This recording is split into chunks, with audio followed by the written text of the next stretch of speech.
Capítulo 9 Mansidão. Agar custa a obedecer. Gênesis 16. Já vem de novo a palavra mansidão. Não desejo ser mansa. As pessoas pensam que sou tola, disse minha amiga Pilar. Ela estava começando a ler a Bíblia comigo. Acompanhava essa nova situação com o olhar novo de uma criança inocente, embora fosse ela professora agnóstica, de formação superior. Desejo fazer valer meus direitos, ter meu próprio modo de agir e o reconhecimento de meus valores. Não posso dar-me ao luxo de ser mansa.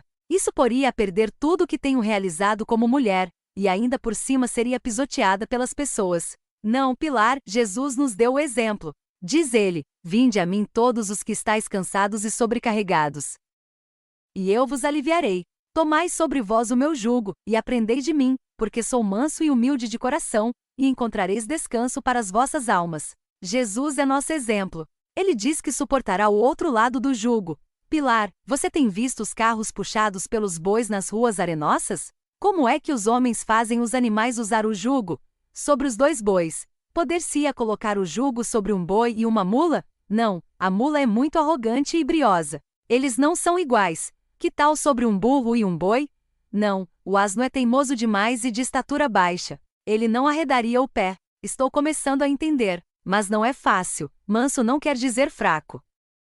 O fruto do Espírito é mansidão. Ser manso é ter poder, coragem, dignidade de caráter, é ser forte e ao mesmo tempo humilde. Jesus disse: vinde, aprendei de mim. Tomai o meu jugo. Gosto dos verbos da Bíblia. Eles me ajudam a conhecer os passos para seguir o caminho de Deus. Ele toma a nossa teimosia, rebeldia, espírito antagônico, e nos ensina a usar o seu jugo. Você não pode dobrar o pescoço sem curvar a cabeça. Caminhando com Jesus, passo a passo, aprendemos com ele a ser humildes. Moisés foi altamente preparado nas universidades do Egito. Ele tinha autoridade real e treinamento como advogado e administrador. Contudo, preferiu ir com os hebreus humildes e ser parte deles, a tornar-se rei do Egito. A Bíblia nos diz em Números 12:6 que Moisés foi o mais manso de todos os homens. O fato é que Joquebede lhe transmitiu paz através de sua natureza mansa e humilde. Moisés subiu ao Monte Sinai a fim de conversar com Deus durante 40 dias. Seu rosto foi transfigurado e tornou-se resplandecente. Ao descer da montanha, ouviu os sons de uma festa desenfreada. Que está acontecendo? Então viu o grande bezerro de ouro, Apis, o famoso deus do Egito. Todo o povo dançava e se divertia. Arão explicou que as mulheres haviam trazido seus braceletes e pendentes de ouro e os haviam atirado ao fogo. Então, como por um passe de mágica, da chama tinha surgido o bezerro de ouro. Sem perda de tempo, o piedoso Moisés ateou fogo à imagem e a reduziu a pó. Depois esparziu o pó de ouro na água e fez com que todos a bebessem. Êxodo 32:20. Ele era manso, porém cheio de força e autoridade. Quando Arão e Miriam criticaram Moisés pela escolha da esposa etíope, causando com isso discórdia entre os 3 milhões de hebreus, as chagas da lepra começaram a aparecer no corpo de Miriam. Números 12:1. Em vez de dizer: bem, você procurou tudo isso, aguente, e que isso lhe sirva de lição. Moisés buscou a face de Deus e orou por ela. Em seguida disse à irmã: Miriam, eu a amo, esperaremos aqui no deserto até que você fique boa. Vejamos de novo 1 Coríntios 13 e relacionemos algumas das frases que descrevem o amor. Não insiste em fazer a sua própria vontade. Não busca vantagem egoísta. Não está ansioso para causar impressão. Não é cheio de ressentimentos.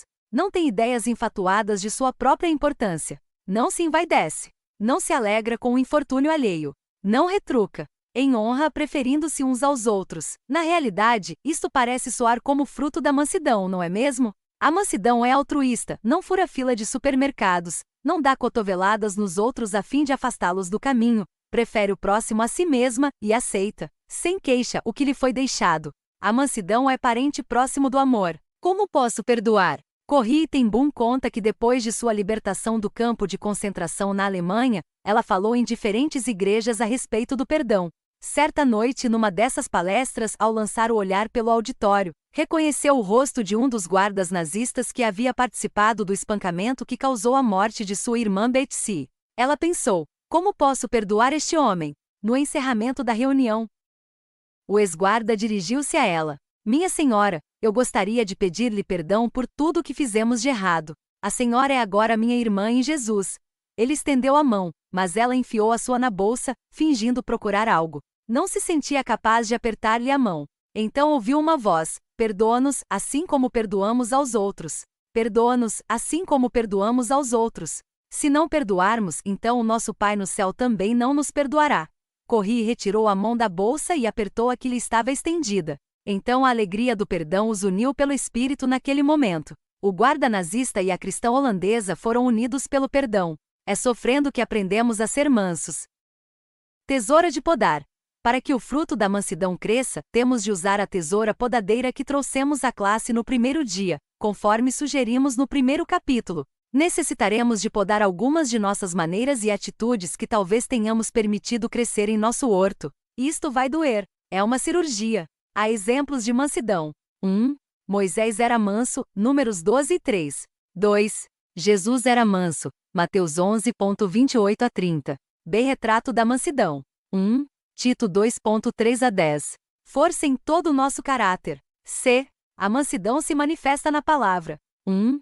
Nossa atitude perante Deus. 1 Timóteo 6 e 11. Seguir a fé, o amor, a paciência, a mansidão. 2. Restaurar os que estão caídos. Gálatas 6.1,2. No espírito de mansidão, ouvir seus problemas. 3. Receber com mansidão a palavra de Deus. Tiago 1 e 21, 4. Como deveríamos testificar? 1 Pedro 3 e 15. 5. Qual é a base de nosso encanto? 1 Pedro 3 e 4. 6. Como realizar o trabalho pastoral? 2 Timóteo 2.24, 25. 7. Como devemos andar? Efésios 4.1 a 3. 8. Como podemos perdoar? Efésios 4.26 a 32. 9. Como humilhar-nos a nós mesmos? Marcos 11 e 25. A mansidão é o espírito de paciência operando em nosso caráter a fim de nos tornar amáveis, bondosas, amorosas e flexíveis. Em nosso estudo da benignidade vimos o cântico do pastor em Isaías 42. Convém lembrar-nos que a benignidade e a mansidão são gêmeas. Não digamos bons ventos o levem. Edgar, jovem muito talentoso em nossa igreja, era professor de escola dominical e presidente do departamento da mocidade. Porém, sempre chegava meia hora atrasado para dirigir a classe, esquecia-se de trazer seu material, era arrogante em suas atitudes, ameaçava constantemente abandonar o trabalho na igreja. Certo dia avisou que havia recebido uma bolsa de estudos na Rússia, e por isso ia abrir mão de suas atividades. Teria sido fácil ao pastor dizer: ótimo, em boa hora nos livramos de um problema contínuo.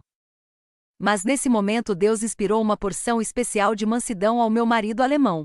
Ele disse: tenhamos uns momentos de oração a esse respeito aqui na sala de aula.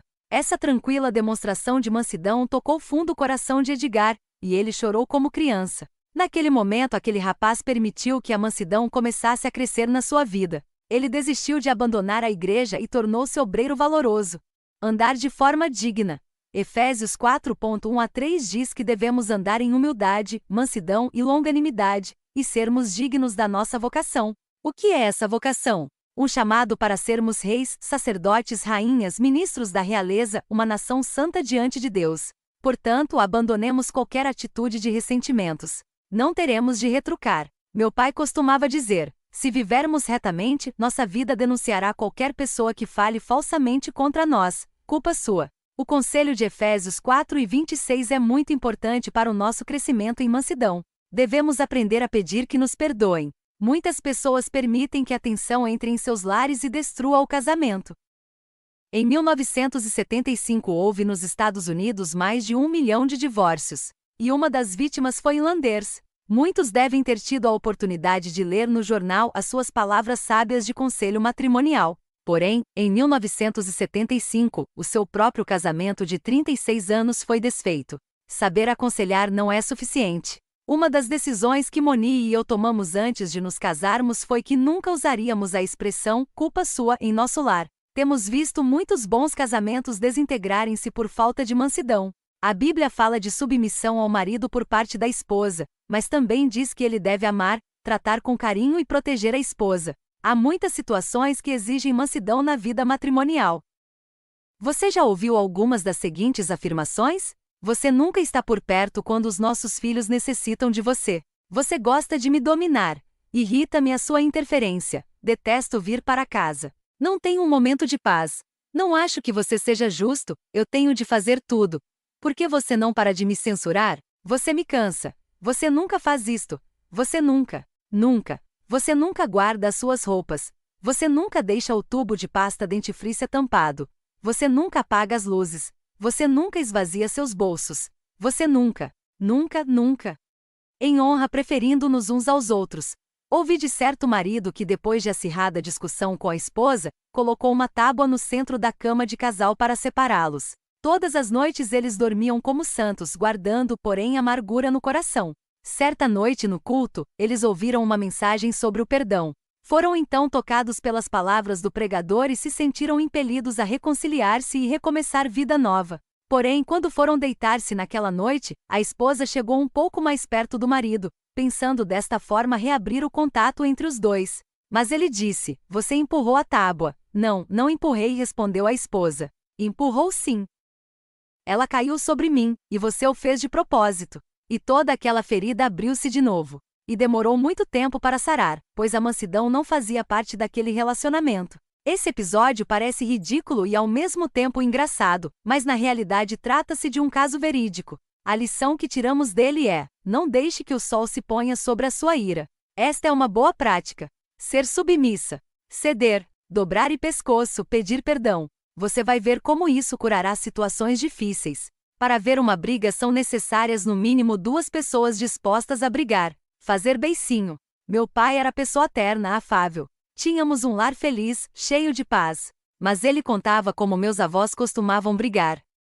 Eles culpavam um ao outro por causa dos seus problemas. Comiam à mesma mesa e dormiam na mesma cama, porém algumas vezes ficavam sem se falar durante semanas. Mantinham constante discórdia silenciosa. Temos de aprender como ser mansa sem nos calarmos. Devemos manter abertos os canais de comunicação e discutir os problemas com mansidão. Mansidão, geleia caseira. Talvez a mansidão seja o fruto do espírito mais necessário ao lar. Um pai voltou para casa certa noite e viu que a grama não tinha sido aparada e que o cachorro havia feito grande buraco na cerca. O cão não tinha sido ainda alimentado e sua vasilha de água estava vazia. O pai retirou o cinto e surrou o primeiro filho que encontrou. "Mas papai, não era o meu dia de cuidar do cachorro, esta era a semana do Bob", disse o filho aos soluços. O que aquele pai deveria ter feito, se não pedir perdão imediatamente? Colossenses 13:21 diz que os pais não devem irritar os filhos para que eles não se desanimem. Há necessidade de lhes pedirmos perdão. Davi Wilkerson, em seu livro Parents on Trial, Pais em Julgamento, mostra o quanto a mansidão é fundamental no relacionamento entre pais e filhos. Depois que eu castigava Raquel, costumava entrar no seu quarto, colocar o braço ao redor dela e dizer: "Vamos agora orar juntas a respeito do acontecido." Ensinamos mansidão sendo submissas e bondosas. Custa pedir perdão. "Não, ainda não estou preparada para ser batizada", disse-nos Isidora, assídua frequentadora dos cultos. "Mas você recebeu 4 aulas de doutrina ministradas aos novos convertidos, além disso, aceitou Jesus há vários anos." "Sim", disse ela, "é verdade, mas não estou preparada." E baixou os olhos. Dei pela sua falta em diversas reuniões de senhoras que ela costumava frequentar com fidelidade. Porém, 2 meses depois ela voltou com o rosto resplandecente. "Quando vai ser o próximo culto de batismo?" perguntou. E em seguida me contou sua história. Quando estava com 18 anos, um espanhol, proprietário de terras em sua aldeia, enganou-a e abusou dela. Seu pai ficou furioso. Passou a tratá-la tão mal que ela não aguentou e fugiu de casa, indo viver na cidade grande. Teve 2 filhos desse espanhol e passou a criá-los sozinha, trabalhando duro para sustentá-los. Não voltou mais à casa de seus pais e nem mesmo sabia se eles ainda viviam. Finalmente, depois de salva, resolveu deixar a cidade grande num caminhão carregado de madeira e farinha, rumo ao seu antigo lar. Foi o período que nós sentimos falta dela. Viajou por estradas sinuosas, subindo as montanhas andinas cobertas de neve. Demorou 3 dias para chegar à sua aldeia. Lá encontrou os pais, falou-lhes de Jesus, pediu-lhes perdão e desse modo conseguiu arrancar as raízes de amargura que haviam crescido em seu coração por mais de 25 anos. Agora ela estava de volta e pronta para ser batizada. Abusaram de mim, Agar estava fugindo. Ela simplesmente não podia suportar ficar nem mais um dia ao lado de Sara. Durante 10 anos tinha servido fielmente a sua senhora, desde que deixara a terra natal do Egito. Agar era alta, graciosa e bela. Tinha a pele morena. Certamente Faraó dera de presente a Sara quando eles haviam partido do país das pirâmides. Agora Agar carregava o filho de Abraão por incentivo de sua senhora. A esposa do patriarca desejava que ele tivesse um filho conforme promessa do anjo. Se sua serva gerasse Sara poderia considerá-lo como seu próprio. Mas Agar, ao sentir-se grávida, tornou-se desobediente e arrogante. Olhava para sua senhora com desprezo. Ciúme e animosidade cresceram entre as duas mulheres. Sara exigia mais trabalho e Agar mostrava-se morosa e petulante. Por fim Sara, já não podendo aguentar mais a situação, humilhou-a. Agar tirou o avental de escrava e partiu. Mas para onde iria? Antes costumava sempre andar um pouco pelo deserto, mas agora a noite pareceu-lhe mais escura que das outras vezes. As estrelas teriam desaparecido? Sentiu a areia em seus dentes. Os rumores da noite a assustavam. Perdida, estava perdida. Devia ter andando em círculos. Sentia-se muito cansada. Seu corpo, pesado com a gravidez, causava-lhe muito desconforto. Deveria desistir? Poderia suicidar-se. 10 anos afastada de seu povo, e agora estava perdida, cansada, com fome e desanimada. Deu um passo em falso e caiu de bruços no deserto. Não poderia ir mais longe. Para onde vás? Agar, serva de Sara, chamou uma voz. Quem podia conhecê-la naquela região desértica? Quem saberia o seu nome ou sua posição de serva? Não sabia ela que quem lhe estava falando era o anjo do Senhor. De onde vens, e para onde vás? Perguntou ele. Observem a precisão das perguntas de Deus. O Senhor sempre nos dá a oportunidade de explicar. Adão, onde estás? Estou aqui na minha alfaiataria fazendo uma roupa de folha de figueira para mim. Caim, onde está teu irmão? Agar, para onde vais? Ela poderia ter mentido. Poderia ter fugido à pergunta. Porém disse a verdade. Estou fugindo. Para onde vais? Não sei. Quantos têm de responder hoje? Estou fugindo. Mas não é possível alguém se esconder de Deus. Ele tem os olhos fixos em nós com amor. Levamos conosco nosso pior inimigo quando fugimos. Volta. Volta e sujeita-te a Sara. Obedece, faze conforme ela te diz. Terás um menino.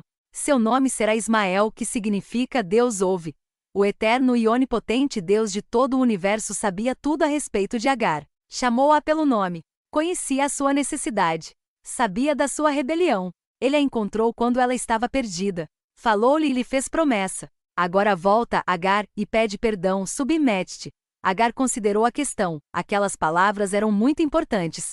Era melhor obedecer. Pam, pam, pam. Quem é? Voltei, minha senhora. Obedecerei. Perdoe-me. Receba-me. Dê-me outra oportunidade. Eu a servirei. Agar chamou o poço onde o anjo a encontrou, Bir-Lahai-Roi, que significa, aquele que me vê. Você caiu junto ao poço?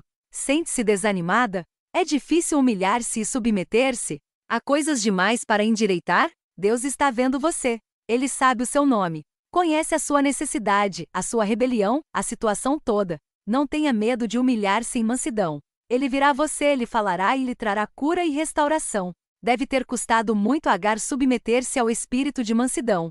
Perdido estou se de mim tirares tua mão, cego estou. Ó Senhor, ajuda-me a ver, por todo sempre teu servo quero ser, guia-me, ó Senhor, guia-me, guia-me, ao longo do caminho do viver.